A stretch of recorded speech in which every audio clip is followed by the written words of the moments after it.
Welcome to Nightfall Crypt, where the shadows come alive and the unknown waits in the darkness. When my parents divorced, I went to live with my mother in a small, dimly lit flat at the edge of town. It wasn't much, just a cramped two-bedroom space with thin walls and flickering lights. The air always seemed heavy there, thick with something I couldn't quite explain.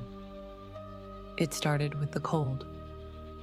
I'd be lying in bed, reading, when the temperature would drop suddenly. Not just a chill, icy, like someone had opened a door to the dead of winter.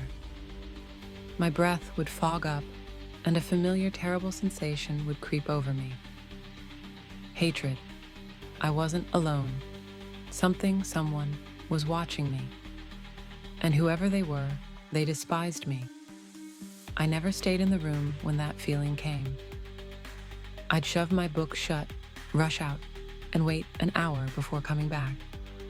By then, the air would be warm again, but I could never shake the feeling that something was still there, waiting, just out of sight. Then came the shadow. I saw it first on my bedroom wall, a shifting, creeping darkness that moved like a living thing. It never had a solid form, just a writhing silhouette that slipped along the corners of my vision. I tried to tell myself it was a trick of the light, but deep down, I knew better. And then, the thing in the flat decided to mimic my dog. One evening, I walked into my bedroom and heard a low, guttural growl from beneath my bed. It was deep, primal, nothing like the sounds my dog, an old terrier, could make. It was the kind of growl that sent every instinct in my body screaming to run. I froze. My dog was in the living room.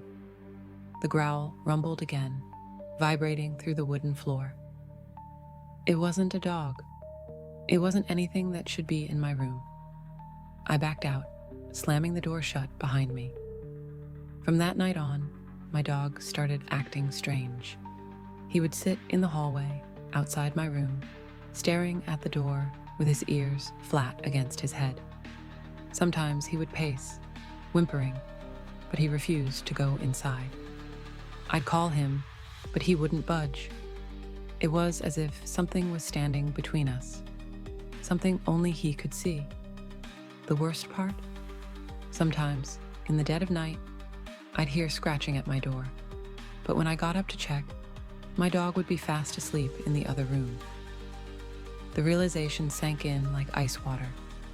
Something was pretending to be my dog. For months, I lived in fear. I avoided my room unless absolutely necessary. I barely slept. I never told my mother. She wouldn't have believed me anyway. Then, after a year of torment, I moved in with my father. And the moment I left that flat, the nightmare ended. No more cold spots, no more shadow figures, no more phantom growls from beneath my bed. Whatever had been there, stayed there, and I pray it never finds me again. And so, the shadows grow darker and the mystery deepens. But this is only the beginning. What lies beyond the door? Who or what is behind the whispers? The answers await in the next chapter of this chilling tale. Subscribe to Nightfall Crypt and hit the notification bell so you don't miss what happens next.